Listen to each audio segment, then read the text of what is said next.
যেভাবে সম্মানজনকভাবে আমার ভাইদেরকে সরওয়ার্দী উদ্যানে সুযোগ দেওয়া হয়েছিল, ঠিক সেভাবে আমাদেরকে যদি মুরব্বীদের প্রচেষ্টায় যদি সরওয়ার্দী উদ্যানে যদি আজকে অনুমতি দেওয়া হতো, অনেক জায়গায় অনুমতি না দেওয়ার কারণে আমার মুরব্বীদেরকে মিসগাইড করার সুযোগ পেয়েছে, প্রশ্নবিদ্ধ করার সুযোগ পেয়েছে।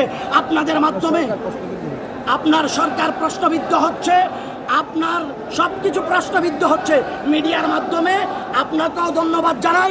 অবশেষে আপনি আমাদেরকে এই প্রেস ক্লাব চত্বর অনুমতি দিয়েছেন। আমার মুরব্বীরা খুশি, আমার মুরব্বীরা আজকে ত্যাগ দিয়েছে, এটার সুফল পেয়েছে। সমস্ত যুবকেরা নেমেছে, তরুণ আলেমরা নেমেছে। আলহামদুলিল্লাহ, আপনাদের সবাইকে আন্তরিক ধন্যবাদ জানাই। প্রচার করুন, আমাদের স্টেজে যাওয়ার প্রয়োজন নাই। আমাকে টেনে টেনে বারবার স্টেজে নিচ্ছে। আমি বলছি, আমি মাঠের কর্মী, আমি স্টেজের ব্যক্তি নয়। আমার স্টেজ প্রয়োজন নাই। আজীবন মাঠে ছিলাম, মাঠেই থাকবো। আমাদের ডাক্তার সরওয়ার ভাই বলবে যুব সেনার কেন্দ্রে। জানতে চাই যে আপনারা